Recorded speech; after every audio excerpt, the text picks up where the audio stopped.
the Second Time podcast, and this is my second guest. I'm happy to bring in Baltimore Orioles play-by-play announcer Geoff Arnold. Geoff, how are you doing today? Well, Dan, I'm honored that I'm number two. I'm usually not number one any place, but I'll take number two. So it's great to be part of your podcast. I'm so happy to have you. And I always like to start my interviews with these questions. What advice would you give to young people interested in joining the sports broadcasting industry, not injury?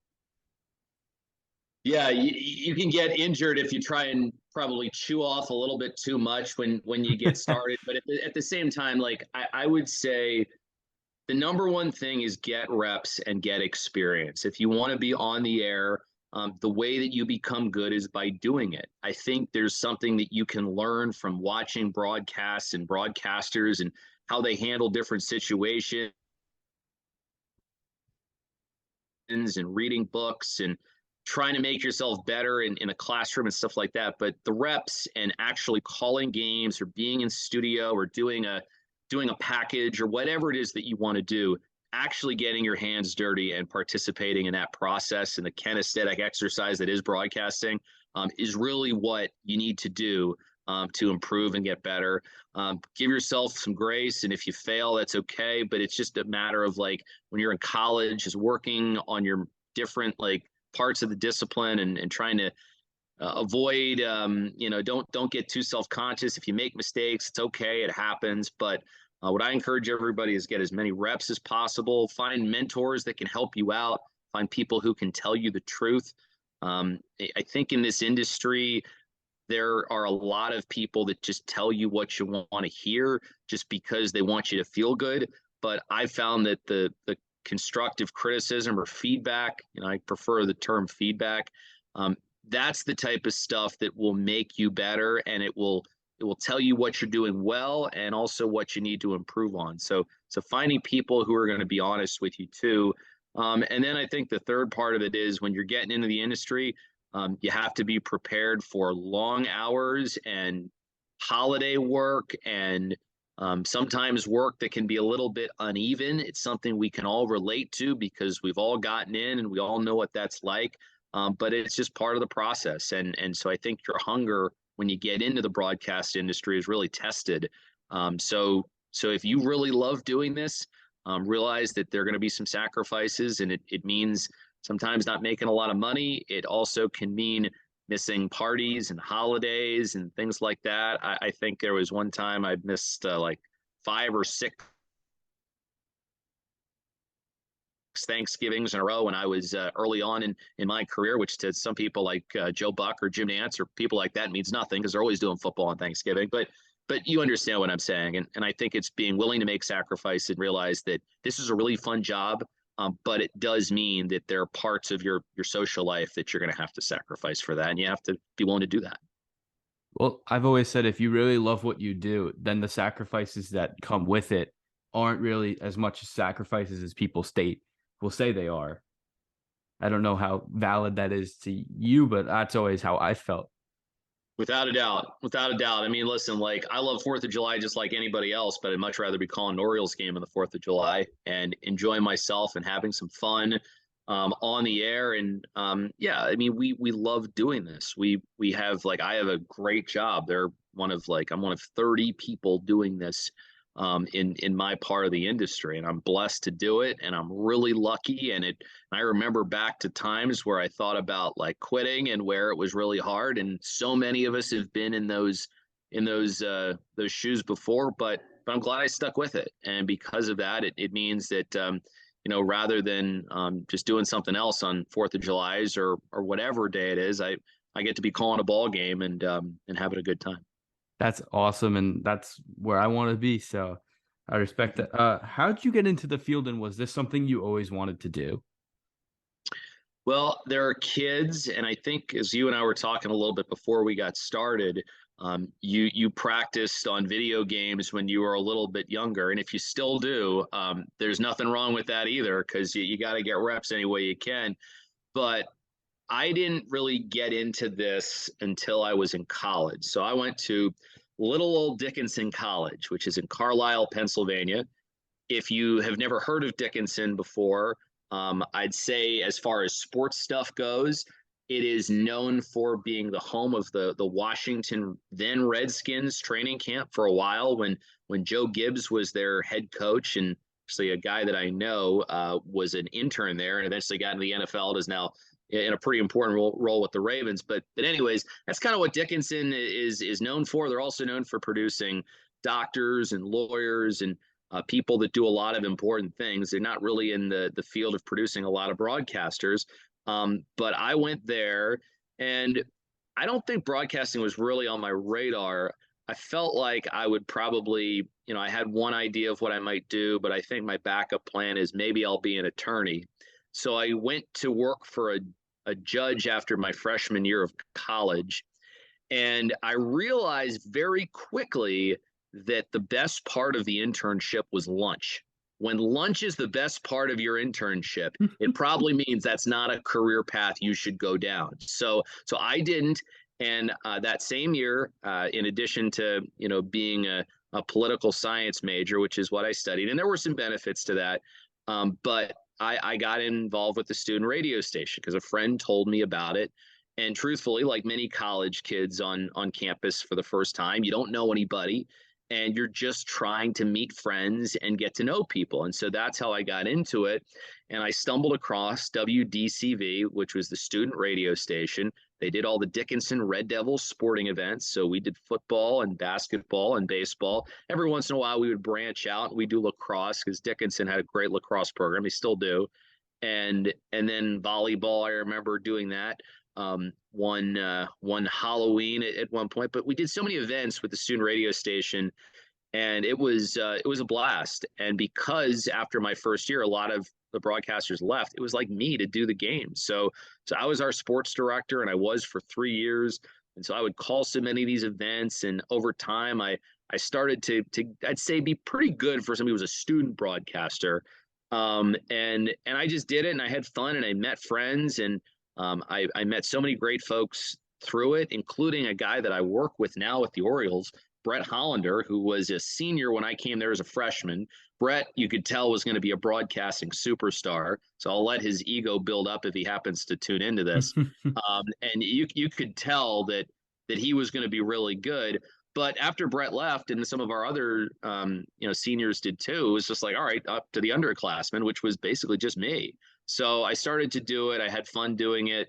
And then after I got into it that way, then I kind of progressed into working for Learfield IMG College, started doing the minor league baseball thing, bounced around there for a little while, eventually get to a spot where I began doing television on a smaller scale, and then some major market radio experience, start doing some things with Masson, and then eventually that led me to the Orioles. But it all started at Dickinson College. They've produced now 2 major league broadcasters, but still many more doctors and lawyers and people of importance. I think the funniest part of that whole thing was how you said lunch was the best part of your internship. It really was. I mean, like, I don't know how much time you spent in Philadelphia, but I worked for this judge. He was a judge of the common pleas, and his office was right near Reading Terminal Market. And if you have never been to Reading Terminal Market and you're taking a trip to Philadelphia, do yourself a favor, go down there. You might put on 10 pounds, but it is some of the best food that you'll ever have. That's awesome. Oh my. I apologize. I'm getting a call and oh my goodness. Are you still here, Geoff? I am still here. I have that is a first. Well, this has to bode well for us as we're doing this podcast that I wasn't dropped or anything like that. Definitely. I gotta find my way back onto the this will get cut out in post, but where the it put me into this small screen and now it won't let me get back into. Oh, there we go. Ugh. The things technology does. It really, yeah, it can really mess it all up for you, can it? Yeah. It could be helpful at the best of times and crazy at the worst. Mm-hmm. Whoa, what just? Oh, there we go. I probably should have done it Okay. the whole time, but oh, sorry about that. No, you're fine. Oh, where were we? We just gotten done with the lunch thing and Oh, my experiences, how I got into it. oh, okay. So with that, out of all right, I'll ask this first. I'm bouncing around. I'm always in a million different directions when I do these, but would you say is the journey for you been as fun as the destination? Um, I'll say this, like I feel like the journey, when I look back at it, I look back on it a lot more fondly than I probably did while I was going through it. If I'm going to be real, there's some people that might just say, well, it's all about the journey or whatever, and I get that. Maybe I just didn't have as great a perspective then, but no, I guess that it was a lot about the journey because I needed the journey, and I think all of us do. I mean, there are very few of us that are in a spot where we're going to get out of college and then we're going to go have our dream job. Like we're not usually, especially if it's a job in my business, it's not usually something you're ready for coming out of college. It takes reps and it takes time, and every once in a while there's an exception to that. But I feel like when I went to the minor leagues before I got to the Orioles, I needed 8 years. Brian Anderson is somebody that I've spoken to, and I think is one of the best in the industry. And he spent 10 years in the minor leagues. But I'll say that when I got to the Orioles, I was ready to be there. I listened back to some of the tapes that I had when I was the very beginning. First year was not good. Second year, not good. Third year, not good. Fourth year, getting a little bit better. Fifth year, not good. Sixth year, a little better. Seventh year, not bad. And by the eighth year, it's like, okay, I think we're ready to go because you need practice, you need experience, you need to be able to try things out, you need to have a style of your own. And that's what, the journey as far as the broadcasting piece, that's what a lot of it is about. So that when you get that opportunity, you're ready to be there and stay there. Because many major league players will tell you that it's hard enough just to get to the major leagues, but it's a much different thing to stay in the major leagues. And I obviously want to do this job with the Orioles for a long time. So I feel like that the experience for me was just necessary because of kind of how I am and how I learn and things like that. But I also met a lot of great friends along the way, people that are still very close to me. I actually just in my last minor league stop, I was actually just up there a few days ago, and then I was up there the week before and was able to catch up with a really close friend of mine, and we were able to trade some stories and go back to some of the good old days, I guess you would call them. But I had some great mentors from those experiences, people that I still talk to all the time.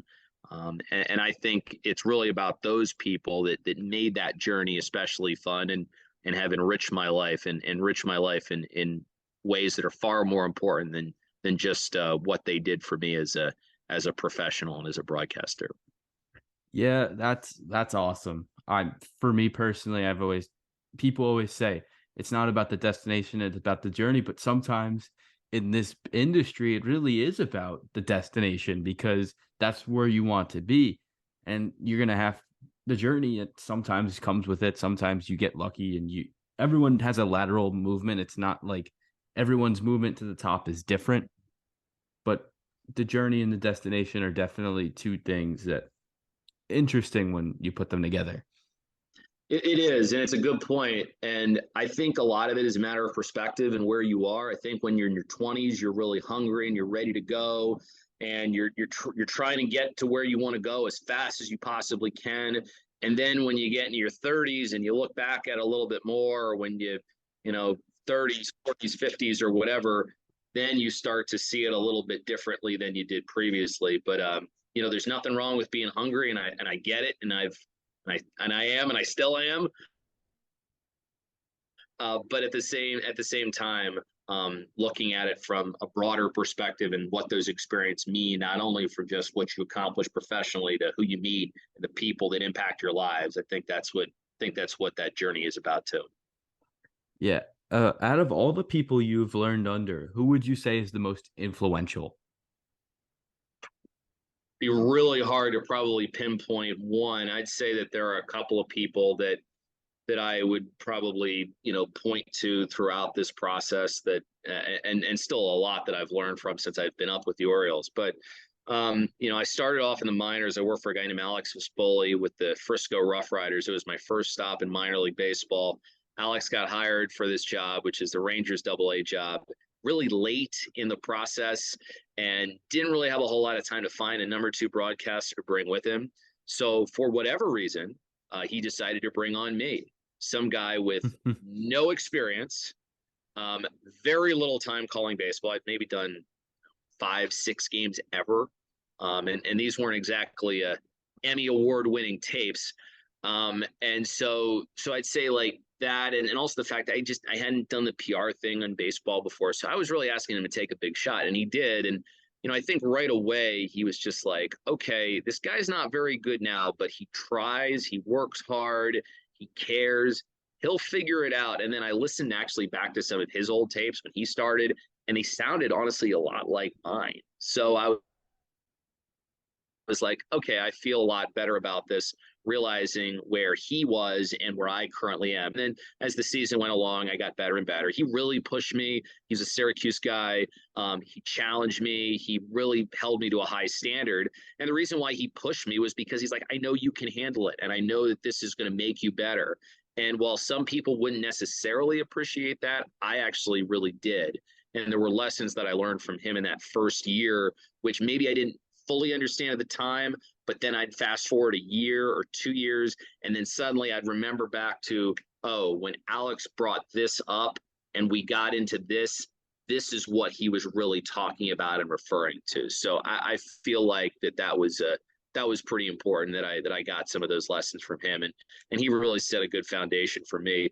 My buddy Matt Janis, who I still talk to, kind of refined some things. We had a lot of broadcasting conversations about like really in-depth stuff. Like we talked about the tools of the trade and how we did it, why we did this or why we did that. Because we're both kind of broadcasting dorks.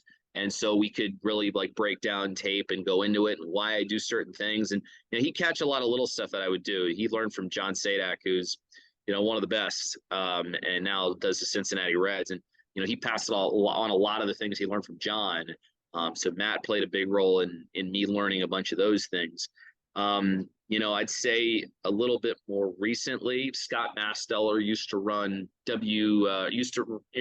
be the guy who ran WBAL. He's partially retired now, still works on the Orioles and Ravens broadcasts, and it's kind of our certain things like that.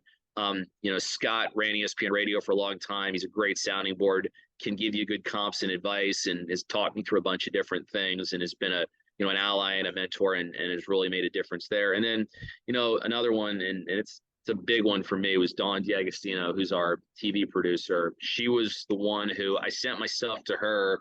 I remember maybe when I was midway through my last minor league stop, and I asked, can you just listen to this or watch this? Because my whole thing was like, I just started to do TV. I just want to know if I'm any good at this. Like, can you like take a look? And she's like, you really do a nice job. I really like what you do. And kind of her like starting the ball rolling, I think, with the Orioles a little bit and kind of getting me in the door, and then eventually helping me improve and talking me through stuff made a big difference in getting me to the team. And now she and Scott both play a pretty big role when it comes to, my growth and development at what I do, doing the radio play-by-play and then also doing some TV play-by-play. So it's good to have those two now, but between Alex and Matt and then a bunch of others along the way, some of whom are other major league broadcasters, I've learned a ton. Brian Anderson has been really good to me. He can talk broadcasting in a really technical sense, which is kind of how I like to take it in. And so we connect on that level, but there's so many great people in this game, and so many have been helpful to me and supportive. And the other four that I mentioned, and plenty others have too. I always think, and you make such a great point with that answer, is that everyone that wants to be in this industry needs a support system around them. You're not going to be able to get the feedback, and feedback when you're starting out, in my opinion, might be the most important thing that you need, because how are you going to know if you're any good or not? Because you could think you're good, but if someone else doesn't think you're good, it really doesn't matter what you think. It matters to what the people that are hiring think. It's a great point, and it still is. I mean, that's the thing. Like the feedback from me, like never stops. I'm always reaching out and asking about different things that I do.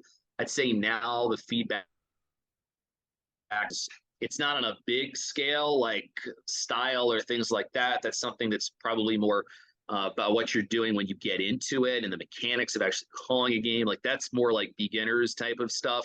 Now it's a lot more fine tuning, decision making, where we went with this, how we got here, where we're trying to go with this broadcast, like when to deploy this tool in your bag, when to do this. Like it's more like about decision making and things like that. So, but we're always trying to improve. We're always trying to get better. I was listening to some stuff the other day with Scott. I was watching back some stuff the other day too. So it's still an evolving process, and you're always learning and you're always trying to get better. Doesn't matter if you're your first year in the minors, first year of college, your fourth year in the major leagues like I am right now. We're all in the process of learning to get better and working on those things. And the second you stop doing that, it's usually when you start to slip.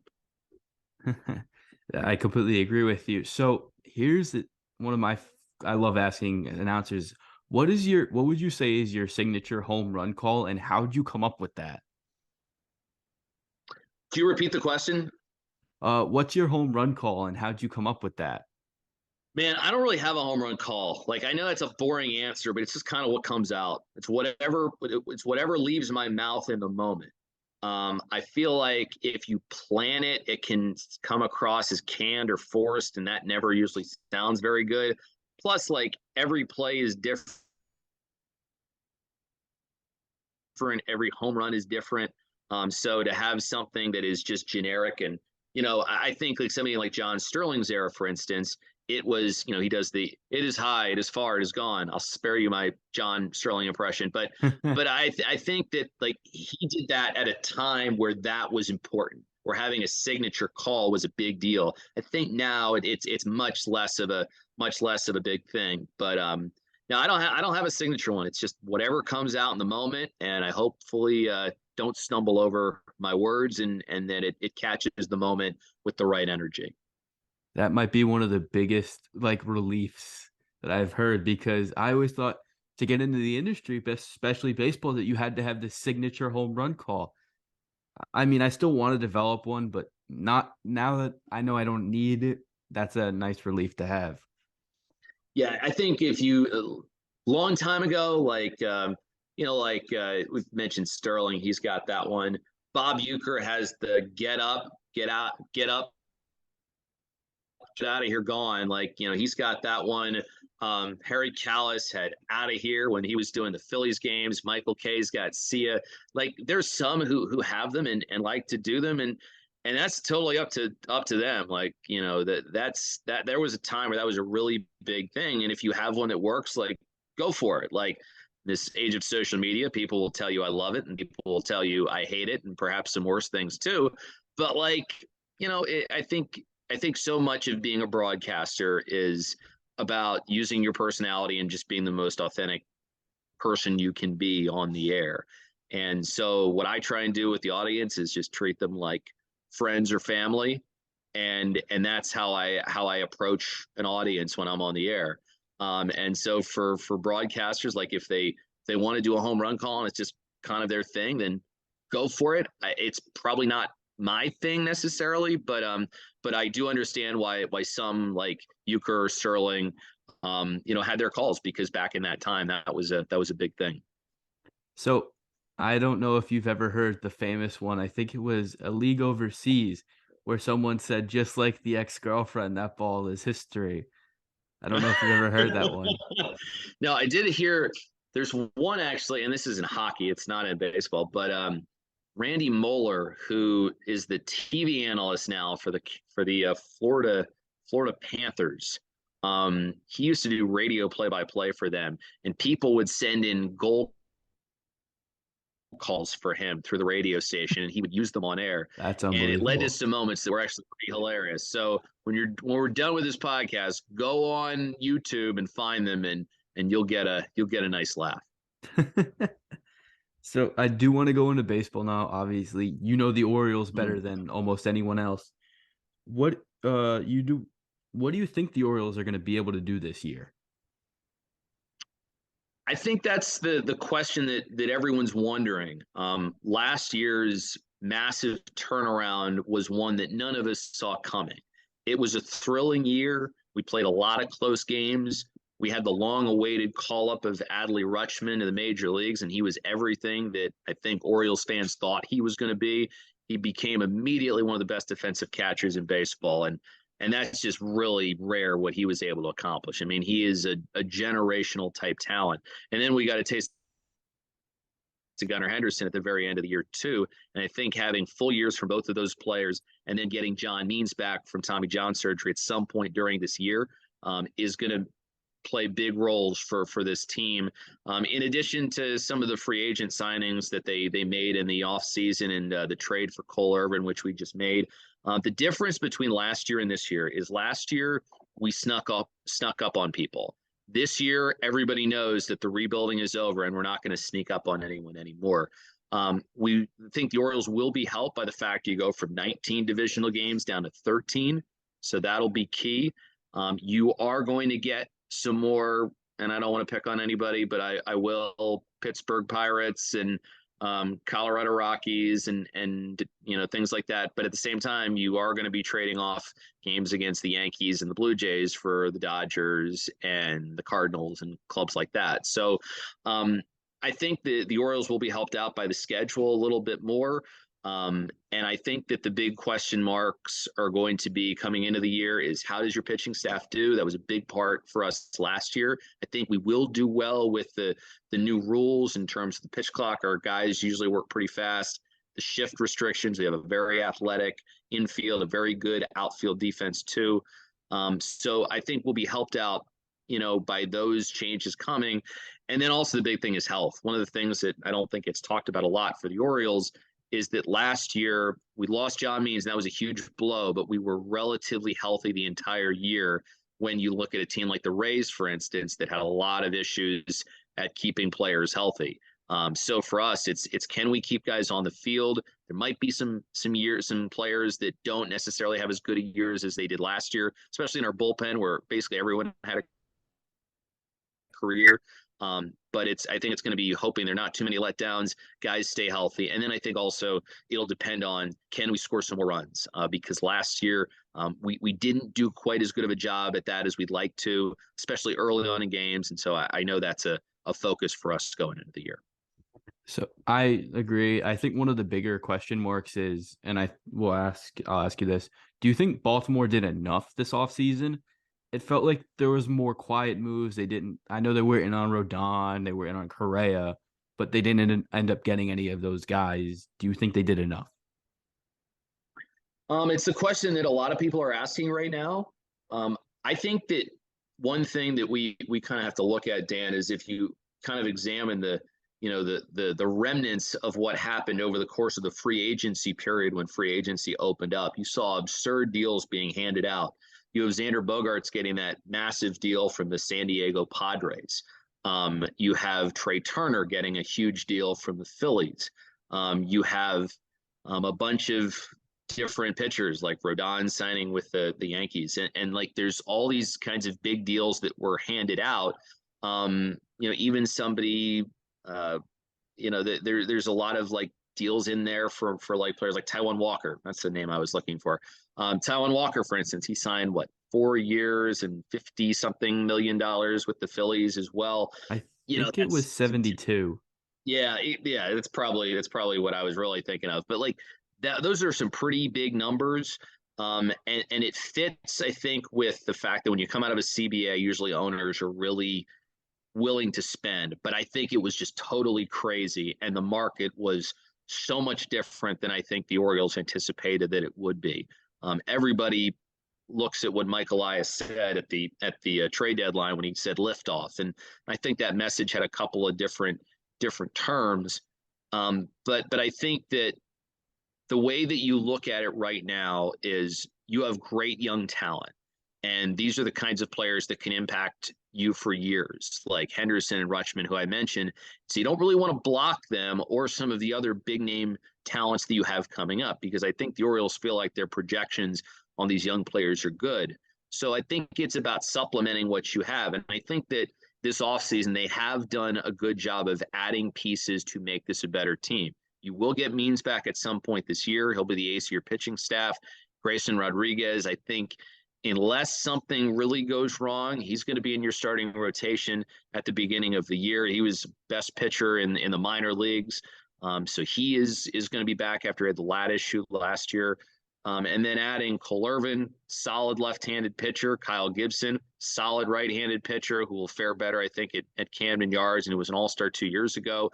Those guys, plus young pitching and a really good bullpen, I think that's going to help you out. Frazier's a good defender over at second base. Michael Gibbons gives you, I think, an option of a pitcher who can throw 3 days in a row, which I think we need. And then James McCann might be one of the best backup catchers in all of baseball. He wasn't an all-star that long ago either. So I think that the moves were more tactical than splashy. And I think some of that had to do with the market. But I think the Orioles, too, can assess where they are at the all-star break and assess where they are at the deadline. And listen, like if there are trades that they want to make later on, they always can, because they're dealing from the top farm system in baseball. And so that's going to serve them pretty well. And I just think they kind of went with what the market was giving them. And then they also reserved the right to maybe make some bigger moves later when they know how this team does and what it needs. Yeah, I agree. I mean, I personally, and I know this sounds crazy, but I was a little frustrated at the Yankees and what they did this offseason, because I feel like I don't know how much people would think Aaron Hicks is a starting caliber left fielder in the MLB. So I think every fan gets upset with how a team's offseason goes. It's just run of the mill when it comes to baseball. Every fan wants all-stars at every position in a sport like baseball with it. In a sense, a salary cap that isn't possible unless you're Steve Cohen. But yeah, who's an Oriole that you think that not many people are talking about right now, but is going to surprise a lot of people this season? It's another good question. I would say that, for us, a lot of talent still is in the minor league system. And I wouldn't be surprised if somebody like Jordan Westburg does really well when he gets his opportunity to come up for us, or maybe a Colton Cowser too, who was our first round draft pick not long ago out of Sam Houston State. They're both talented players. I think Cowser's maybe the comp that I've gotten for him and what he kind of sounds like is maybe like a Nick Markakis. Markakis had 2,400 hits in 15 major league seasons. So if Cowser could be something like that, I don't think anyone will turn that away. But there are a couple of minor league guys that I really like. I still feel like, honestly, that people don't maybe talk about Felix Bautista enough. He's our closer, 6'8", down 10 pounds, throws 100 miles an hour, one of the nastiest splitters and one of the best secondary pitches in all of baseball. This guy took over for Jorge Lopez, who was our all-star at the break last year. He got traded to Minnesota, and then Bautista comes on and doesn't miss a beat, and was lights out for pretty much the entire year in his first major league season. So this is a player who, at this point last year, had no idea how spring training would go and if he would even make the team last year. And not only did he make the team, he became an impact reliever. And I don't think he gets talked about enough. Some of it might be that you have Henderson and Rutschman now, but I think Bautista, is a little underappreciated at times, but he's, to me, a future impact reliever for a really long time, and is fun to watch every time he comes in. I agree, and that his walkout music with the little whistle it's amazing. Yeah, the Omar whistle is part of the wire. So no, he's great, and it's got the light show and everything. And that's what you want though with a closer. You want the opposing team to feel a little bit scared when the music comes on, and it's kind of like the Mariano Rivera or Trevor Hoffman or any of those closers. Like they all had specific music, and for Bautista, he's such a big deal. We gave him a light show too. Well, I think the other thing that really overshadows Bautista and how cool his walkout song is, there's someone on the other side of New York who has these trumpets going all the time that gets all the attention.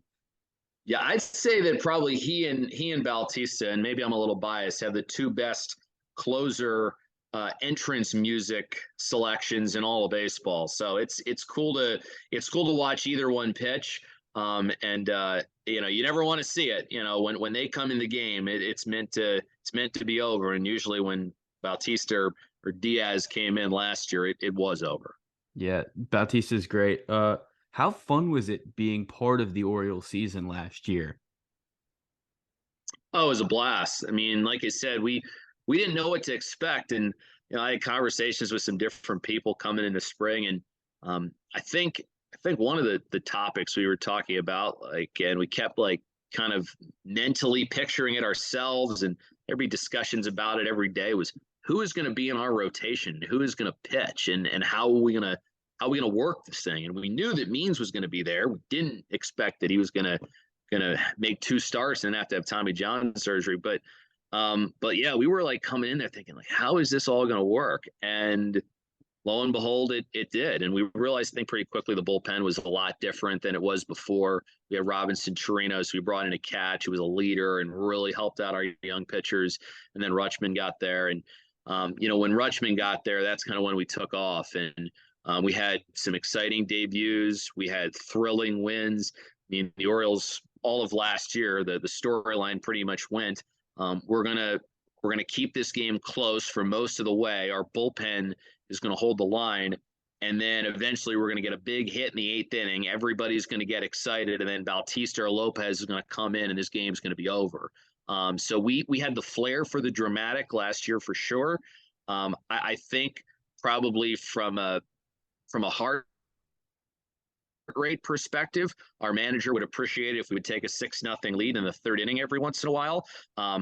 He's a guy that doesn't have any hair anymore, but if he did, he probably would have lost a lot of it last year. And I think our hope for maybe our pitching staff is that the offense can score a little bit more and score a little earlier to give everybody a rest. But the way we played, who was there, how it happened, and the surprise that last year was made it feel a lot like the 1989 Orioles, which was the why not team. Coming off that horrendous 88 season, the 89 season comes along and they almost make it into the playoffs.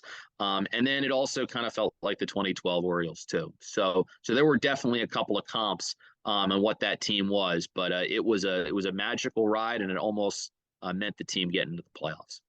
Yeah, it was fun watching from afar. I was rooting for them most nights because I truly dislike the Tampa Bay Rays. I've just never been a fan of them. So I was rooting for Baltimore to get in. You know what? Like a team like the Rays just shows why baseball is really cool, because everybody does it a little differently. You play the cards that you're dealt.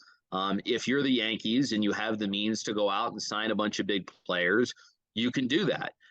If you're a small market team like the Rays and you are about your formula and finding the right pieces that work, and giving Kevin Cash all kinds of options in his lineup and scoring just enough, and finding relievers who do one or two things well and using them for an inning before going to the next guy, you can win that way. You can do that. And I think what's cool about the Orioles is seeing some of the young potential superstars that they have on their roster, and how they're gonna fit alongside guys like Aaron Judge and all these other great stars of the game down the road.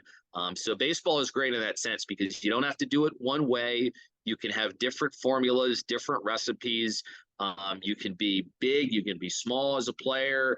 You can have an electric fastball. You can be somebody who does it a little bit differently than everyone else. But knowing that baseball has so many ways in which you can play and be successful, and so many different methods to win and build a team, is why I think baseball is just so much different and so much fun to watch.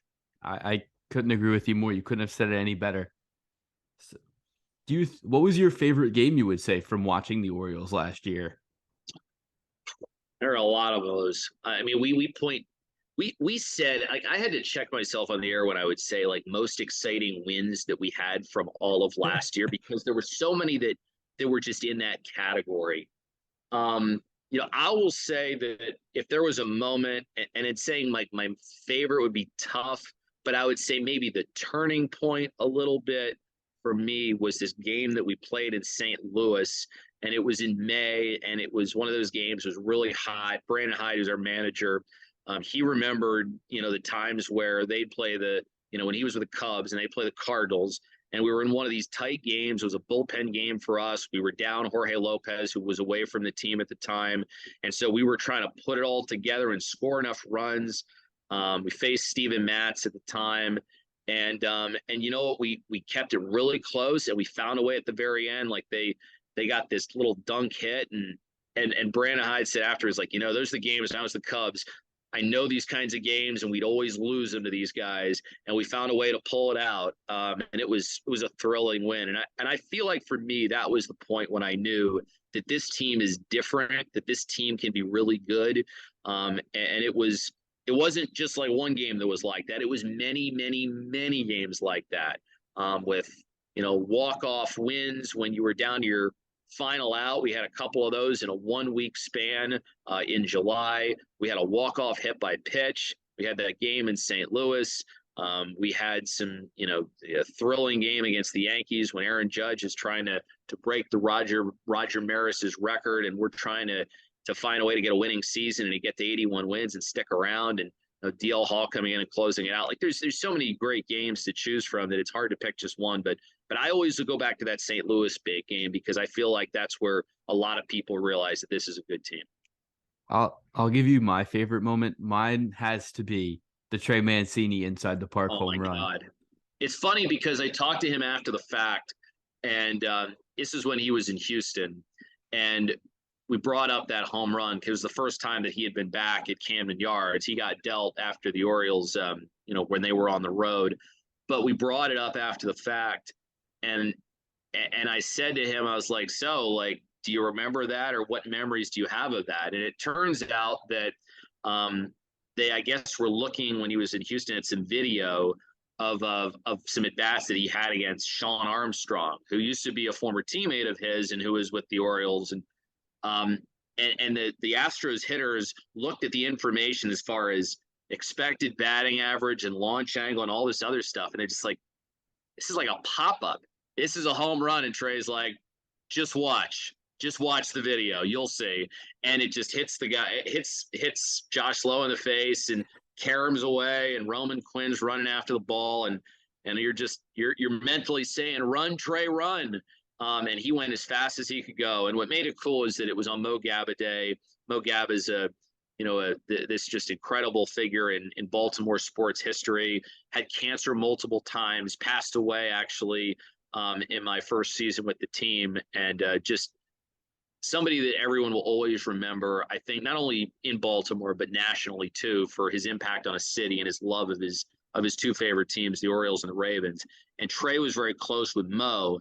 So a lot of what we were saying as we were watching this was like, this is Mo up top shining the sun in the face of the right fielder, and the ball hitting the guy in the head, and then Mo somehow helping Trey get all around the bases. So that was really cool. And that's that's definitely on my list of unforgettable moments for sure. You will never, I hate to say it, but I don't think you will ever see something like that ever again.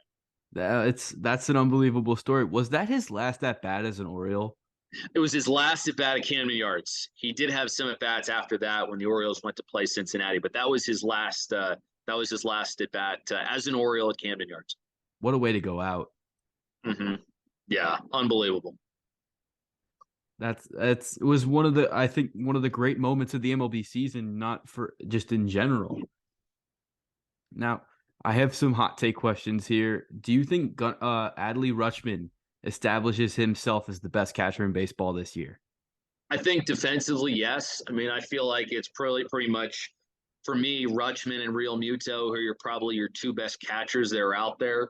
There's nobody, I think, who's better defensively.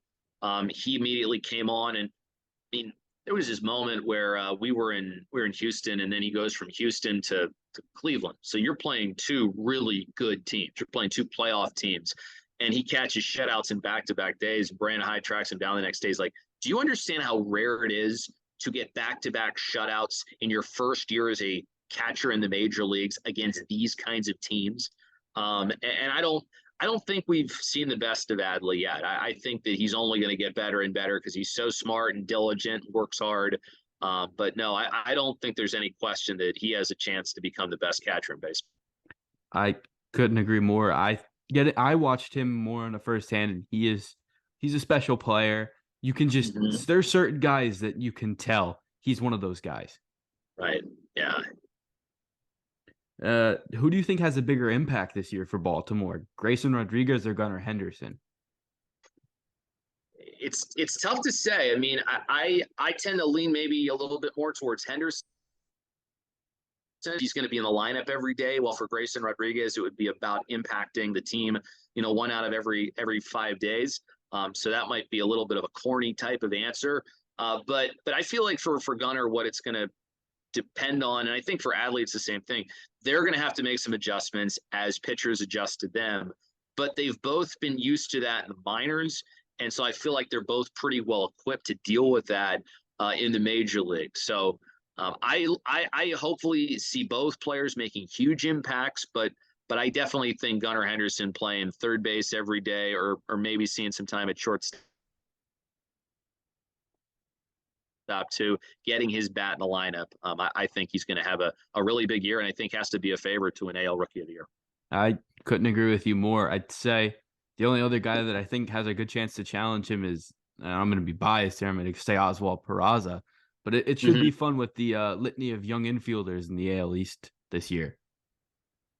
Mm-hmm. No, there are a lot of good ones, and I feel like it's only going to get better as we keep going along. I talked about the Orioles and some of the guys I'm looking out for, Westberg and Colton Cowser, and there are others too, and maybe some names that you don't necessarily have on your board at the start of the year as big impact players, but the Orioles farm system is pretty rich with talent, and if there's maybe maybe somewhere where you're looking for somebody, and somebody might just jump out of nowhere, and that's the great part of the game. That's kind of what we saw from Felix Bautista last year. We expected Henderson to be good, we expected Rutschman to be good, and they were. But like somebody like Bautista, I remember the first time I saw him in a spring training game, and I was like, "Is this Bautista guy?" Because he was listed at 6'5", 190 pounds. It was his height and weight from when he signed with the team. It was like that was probably his first. That's what he was when he got to like professional baseball.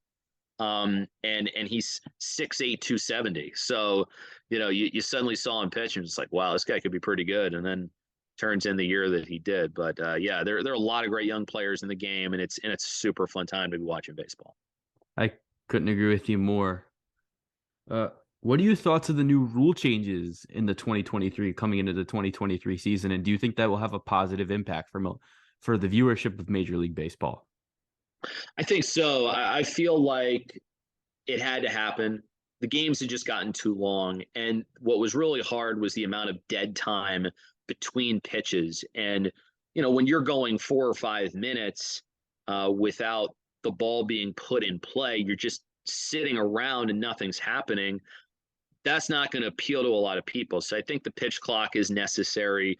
I think it has been for a while. I don't know what kind of impact it's going to have as far as balls being put into play and things like that. I think the hope is that it's going to produce a lot more action. In addition to the fact that you now have just two defenders that you can put on each side, that I think will yield some more action. But what I'm really hopeful that the pitch clock is going to do, and I think this might be baseball's biggest problem, is the foul ball problem. The foul ball wars that you see and it would just happen over and over and over again.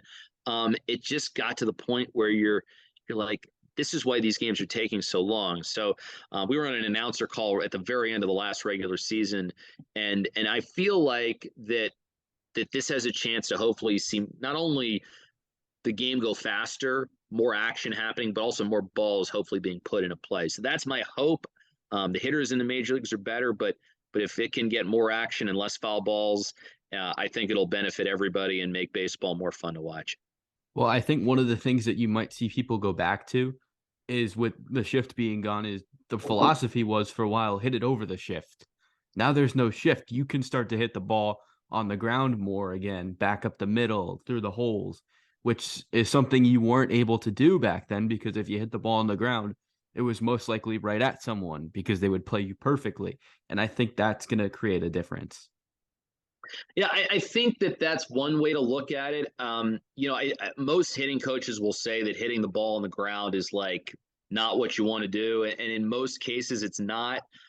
Because usually ground balls, with the way that defenses are, especially if you hit a ground ball to the left side with us, and shift or no shift, if you got Jorge Mateo and Gunnar Henderson over there and you hit it to them, it's pretty much an out. So like I feel like the way the hitters will go about it, especially I think left-handed hitters, that the shift is going to really help them out because they're the ones who get shifted the most. I mean, you see a team like Toronto, they'll shift right-handed hitters a lot, but for the most part, it's the left-handed hitters that are the ones who get the brunt of it. And I feel like, especially for a lineup like us with Mullins, with Rutschman, with Henderson, guys like that, the fact that you're taking that shift away is going to make them more productive offensive players, and that's something that I'm looking forward to seeing for sure.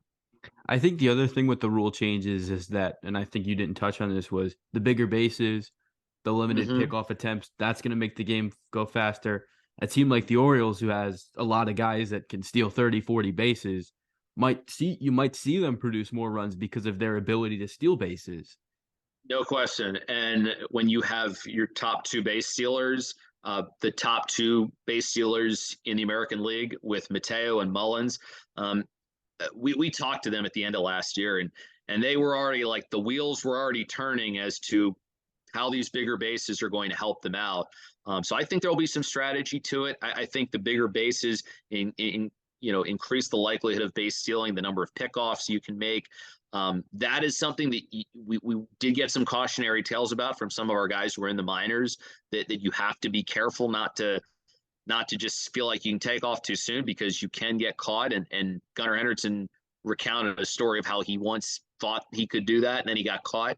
But anytime you can get more base stealing and things like that, and the bigger bases will help with that. The other thing too is I think it just helps prevent injuries, and it's more of a safety thing too. So obviously, Major League Baseball spent a lot of time looking into this, strategies that the teams employ. I think they have ideas coming into spring training, and then as they see what other teams do, and then they get some information, and then they send it to their analytics people. That also has a fact to make it pretty interesting. And so we could see teams coming into spring training doing it one way, and then suddenly we get to the middle of the year and you're doing it a different way. Well, I think that's the cool part. It's an adjustment for each team. And I think fans crave for that adjustment period because you want to see people doing new things and trying out new things and not necessarily struggling, but you want to see more action. And I think that's something Major League Baseball definitely took into account. And hopefully these changes, which I think some of them were necessary, help that more. Yeah, it had to happen. I mean, there was this game I remember we played against Cleveland 2 years ago, and it was just like it felt like two straight innings of like balls and foul balls and strikeouts, and like I understand the benefit of like being able to strike hitters out. Like it cuts down on the chance that you're gonna give up runs because you can't score runs if you don't get on base. But at the same time, it can be a little boring. Crash Davis said, strikeouts are fascists. Throw some ground balls. It's a little bit more democratic. And I think for fans, they would agree with that assessment. Like it is cool to see pitchers throw 100 miles an hour, to see a Felix Bautista come in and do what he does.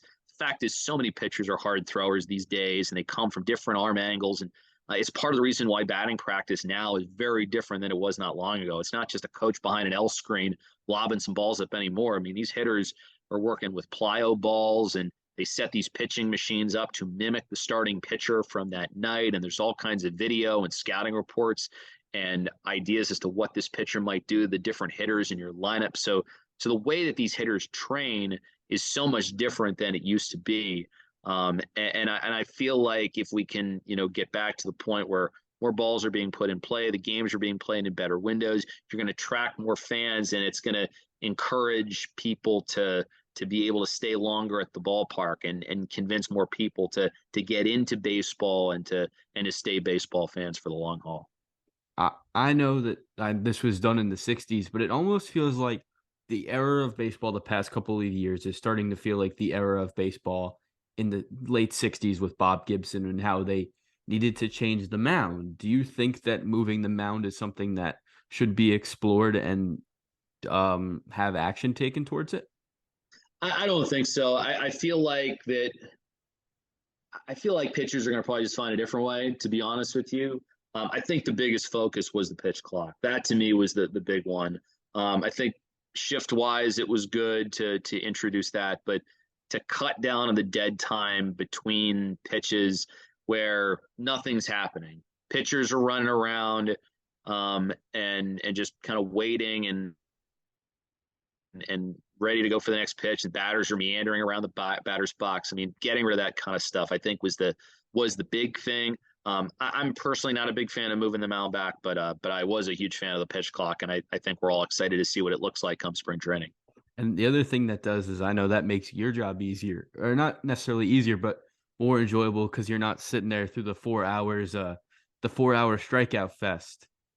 Boog Shabby said it on a podcast I heard recently where he was just like, Major League Baseball had gotten to the point where, especially on television, where having three people in the broadcast booth to do it well was probably necessary. And, years ago, you would never say that. But like in the last 5, 6 years, with the amount of dead time that you have and the amount of information that you have, and like, I like to think I'm pretty entertaining, and I think a lot of us who broadcast Major League Baseball do too. But there comes a point where you've said everything that you need to say, and there's only so much that you can really add when it just turns into these players roaming around, not getting in the batter's box, foul ball after foul ball, no balls being put into play. I'm ready for a change, and I'm ready to see it look like it did a little longer ago. I'm going to end this off with two Yankee questions. So now the Yankees played the Orioles in 2021. Do you remember the cat incident, and did you enjoy Oh, I that? do remember it. I think I was calling it. I was channeling my inner Kevin Harlan from all the things that he sometimes called up Westwood One, Oh, which have been entertaining. No, I remember that cat, and I think there's audio on YouTube maybe of what I did in that moment or whatever. I was texting Susan Waldman about it. I think she felt really sad for the cat. I think that I just was trying to have fun with it, and we were all trying to have some fun with it. But no, I distinctively remember the cat going onto the field and not being able to get off the field. you have to have fun with that in those situations. Those are the situations where you're allowed to. Like the games are so serious, and then when something like that happens, it's more Oh lighthearted. yeah. Well, that's the thing. That's what baseball is. It's like you have all this time to talk and you enjoy it, and weird stuff will happen. And you'll come to everybody says you come to the ballpark every day and you never know what you're going to see, and it's really true. And it might be a no hitter, it might be a 15 inning game, and every once in a while you might just see a cat come out on the field that somehow gets out there and can't escape. That's always how it is. And then my last question is 2022 was a huge year for baseball and the Yankees in general, with Aaron Judge breaking the AL home run record. You got to be a tiny part of that. What was that experience like? Yeah, he was at the very end. It was the final regular season series before they were going to Texas, which is where he eventually broke it. But I remember that Friday night game where the whole place was packed. Um, Saturday and Sunday, the weather wasn't great, but like on Friday, the whole place was packed. Everybody and their brother was there. Every New York sports media person was there. And you just looked around at the ballpark and you're like, wow, this this could possibly be a really special night. Now, all along, it's like if it's going to happen, you don't want it to be your pitcher or your team who it happens to. You remember like Derek Jeter's final hit at Yankee Stadium came against the Orioles. I think it was Evan Meek who gave It that one was. up, but you're just like, yeah, and so you remember that, but you're just like, I think the Orioles are probably, they had one of those, they had that thing with Jeter. I was like, I don't know. I think we're gonna pitch him pretty tough. And there was some stuff said after how it went the first day, but like think about this. Like the second day, for instance, it's rainy, it's hard to get a grip on the baseball. All these people are standing, the place gets really quiet. And so it's like we're not trying to pitch around Judge. Like the Orioles, like Spencer Watkins, I know got some grief for what happened and how he didn't pitch to him. Like this is a guy who's trying to earn a spot on the team next year. He's not pitching around this guy. He's going to challenge him. He's a competitor. That's what he's trying to do. But as I think back on that whole weekend experience, like we were all coming to the ballpark and like, is today going to be the day? Are we going to see it? And it kind of for me took me back to when I was watching, Mark McGwire and Sammy Sosa, all the way back then, trying to chase down that same thing, and it kind of felt like that a little bit for me. So it was a memorable couple of days. I was glad that none of our pitchers gave it up to him. But at the same time, if it had happened, we would have been right there for history, and that would have been pretty cool. But no, he had a year that is one of the best we've ever seen in the American League, one of the best individual offensive seasons we've ever seen, and the Orioles certainly know what Aaron Judge is all about. And you better pitch him pretty carefully because he's not just a great power hitter; he's a great overall hitter.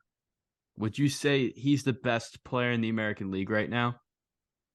I would probably say so. I think that it would probably be Aaron Judge, certainly from an offensive perspective, because the combination of power, bat to ball skills, he moves pretty well in the outfield too. He's a pretty good defensive player for someone of his size. So I don't know if you give me a list of players that I would never want to face if I were pitching in the major leagues, Aaron Judge would be number one for me.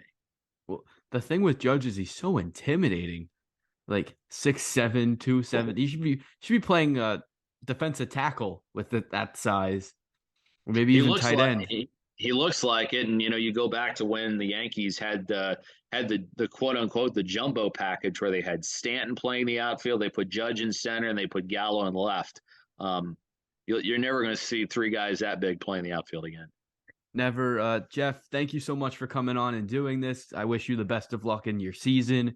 Hoping the Orioles can make the playoffs. Best of luck. You got it, Dan. Enjoyed it. How do I stop? Oh.